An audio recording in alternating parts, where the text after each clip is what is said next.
de voir l'autre être visité alors que lui n'était pas. Si on doit résumer ce quatrième point, c'est juste ça. Il était fâché de voir la visitation d'un autre alors que lui il attendait encore. Alors que lui n'était pas visité. C'est la mauvaise attitude. J'aimerais entendre quelqu'un me dire c'est la mauvaise attitude. Que quelqu'un d'autre me dise c'est la mauvaise attitude. Écoutons, écrivez avec moi, soyez un peu rapide. Il faut chercher à comprendre pourquoi Dieu n'a pas été favorable à votre autel.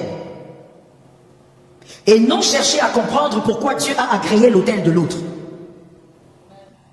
Efforcez-vous de comprendre pourquoi Dieu n'a pas agréé votre autel. Pourquoi il n'a pas été favorable à votre autel. Au lieu de chercher à comprendre pourquoi il a été favorable à l'autel de l'autre. Est-ce qu'on peut évoluer? On peut évoluer? Quelques minutes encore, je vous laisse. Cherchez à comprendre pourquoi Dieu n'a pas agréé votre autel. Ne cherchez pas à savoir pourquoi il a agréé l'autel de votre frère. Focalisez-vous sur votre autel. Maintenant, on peut avancer. Écrivons ensemble. Les mauvaises questions produisent des mauvaises réponses. N'est-ce pas? Les mauvaises questions produisent des mauvaises réponses. Les mauvaises attitudes produisent des mauvaises actions. Les mauvaises attitudes produisent des mauvaises actions. Je reprends pour la dernière fois. Les mauvaises attitudes produisent des mauvaises actions. Et la suite, les mauvaises attitudes, elles proviennent des mauvaises conclusions. Les mauvaises attitudes proviennent des mauvaises conclusions. On a commencé par la mauvaise question. La mauvaise question produit une mauvaise réponse. La mauvaise attitude produit des mauvaises actions. Les mauvaises attitudes proviennent des mauvaises conclusions.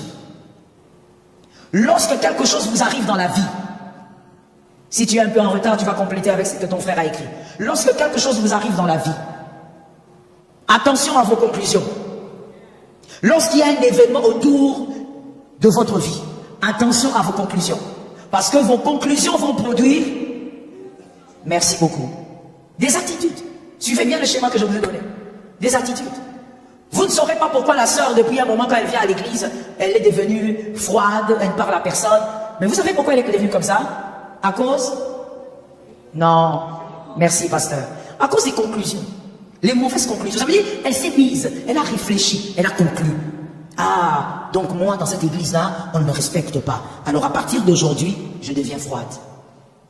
Les mauvaises attitudes émanent des mauvaises, les mauvaises attitudes émanent des mauvaises conclusions. Alors, attention aux conclusions que vous faites dans vos vies.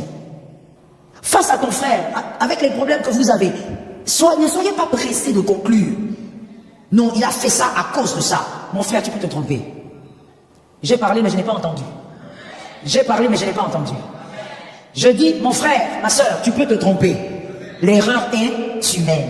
Tu peux te tromper. Il ne faut pas dire, non, je la connais. Moi, je vous dis, je la connais. Tu peux te tromper. Même un père peut se tromper sur son fils. Oui, n'est-ce pas? N'est-ce pas qu'Isaac s'est trompé sur ses fils? Il croyait que le béni c'était Isaïe, alors que Dieu avait choisi Jacob. Même un père peut se tromper. Arrête de dire, non, je la connais. Maman, si elle a fait ça, c'est parce qu'elle a dit ça. Non, tu peux te tromper. Quand tu vas dans des mauvaises conditions, des mauvaises conclusions, tu auras des attitudes qui vont t'amener à la perdition. Attention. Non, à partir d'aujourd'hui, moi et telle personne, c'est fini. Mon frère, peut-être que c'est l'homme de la destinée, il faut te calmer. Attention avec les mauvaises conclusions. Ne sois pas pressé. Et à chaque fois que tu veux décider, s'il te plaît, ça c'est un conseil, mûris un peu ta décision pendant des jours. J'ai entendu 2 amens. Ou je prêche aux adultes, non? Je prêche aux adultes. Voilà. Mûris ta réflexion pendant des jours, ne sois pas pressé. Non, à partir d'aujourd'hui, moi je quitte ce département. Calme-toi. Mûris. Mûris d'abord, mûris. Tu ne sais pas. Hein? Et moi, comme j'aime de dire, avant de décider, n'oublie pas qu'il y a 2 personnes qui attendent ta décision. Dieu et le diable. Qui aura raison? Oh oui, devant toute décision de ta vie, ne t'en fais pas. Les 2 attendent ta décision. Parce que ta décision va t'amener quelque part.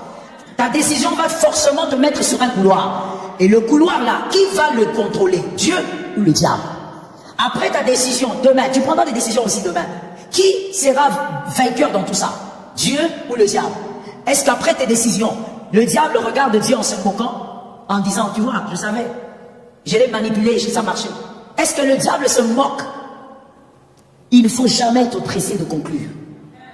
Non, j'étais parti, j'ai vu le pasteur, mais ce jour-là, quand j'ai parlé à Daddy, il était un peu froid, c'est comme s'il ne voulait pas me recevoir. Hey! Comment tu es comme ça? Je voulais dire quelque chose en lingala, mais j'ai senti moi-même que j'allais commettre d'erreurs dans la phrase. Donc, il vaut mieux ne pas. Hein? Comment tu es comme ça?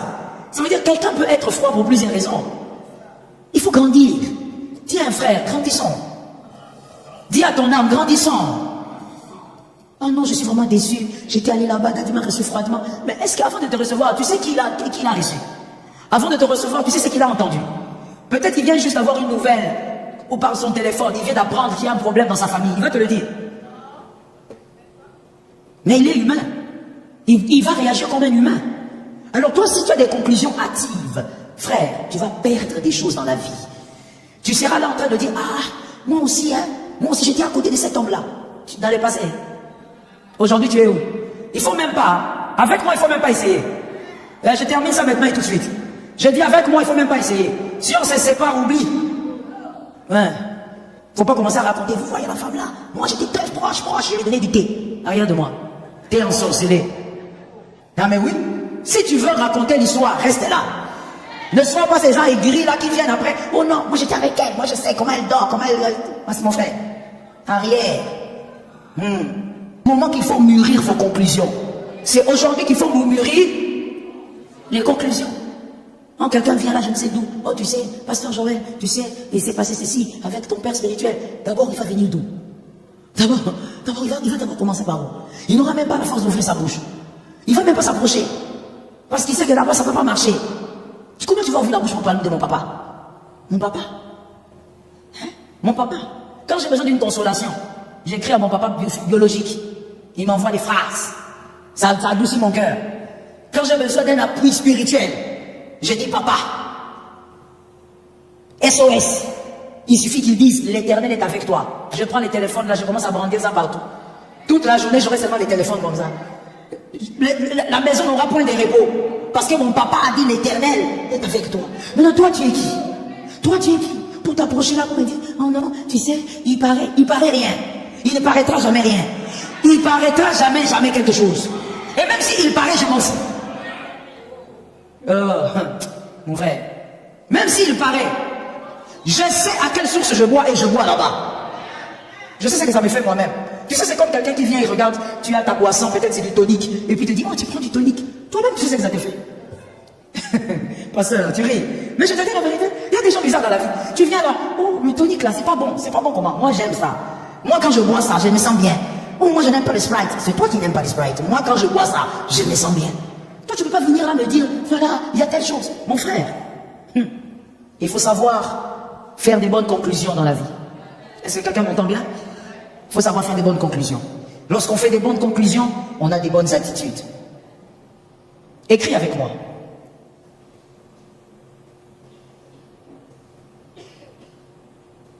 Écris avec moi. Petit 1. Il était mécontent de voir qu'il avait fourni beaucoup d'efforts, comme l'autre, mais l'autre a été visité et pas lui. Caïn. Il était mécontent de voir qu'il avait fourni beaucoup d'efforts, comme Abel, mais Abel a été visité et pas lui. J'ai dit à une personne, attention, c'est un terrain glissant.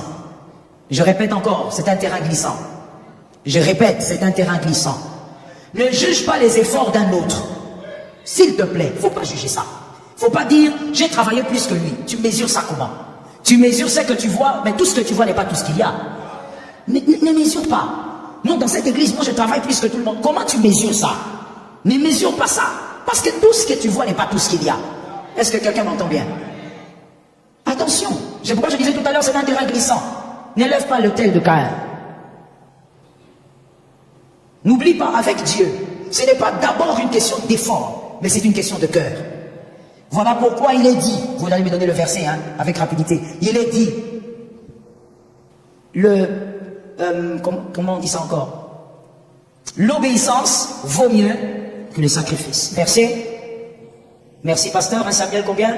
Non? 15? Oui? Très bien. 15-22, vous voyez, c'est quelqu'un de l'écodim, monitrice de l'écodim. Si ce n'était pas l'écodim ici, elle n'allait pas donner les avantages. Que Dieu te bénisse.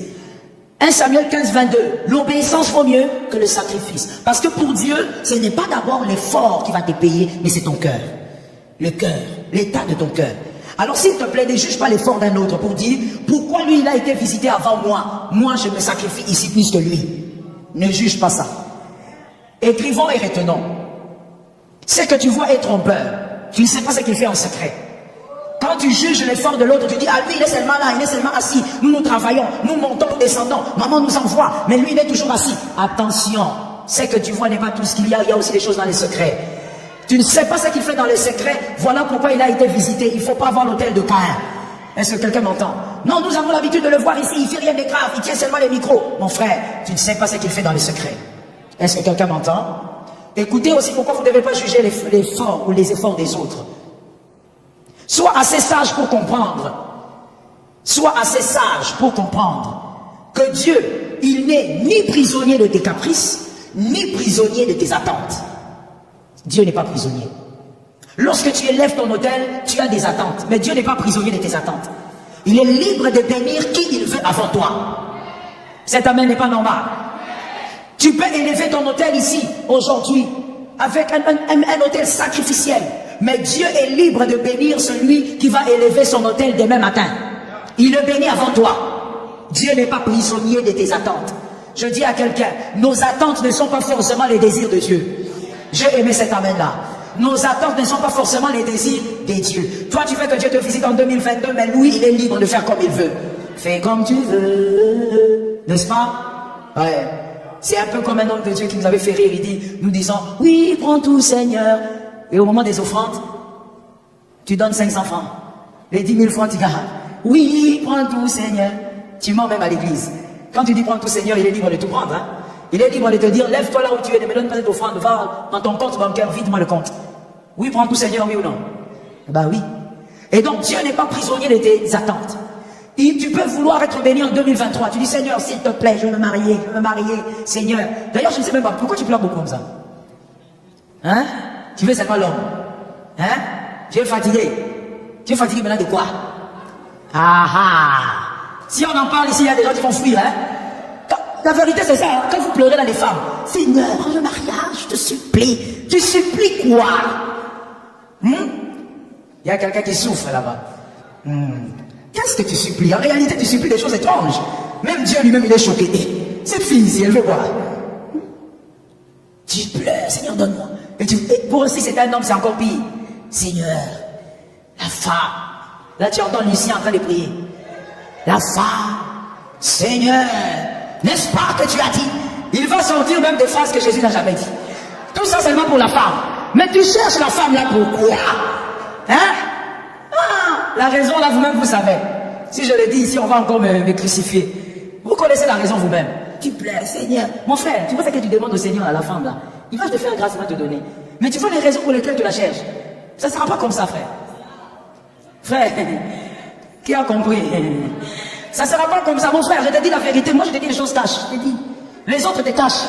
Ça ne sera pas comme ça. Tu vas rester là, des fois tu vas rester, tu seras comme l'apôtre Paul. Mais tu es marié. Donc tu es là, tu es seulement dans la maison. Oui, prends tout, Seigneur. Donc tu es dans la méditation.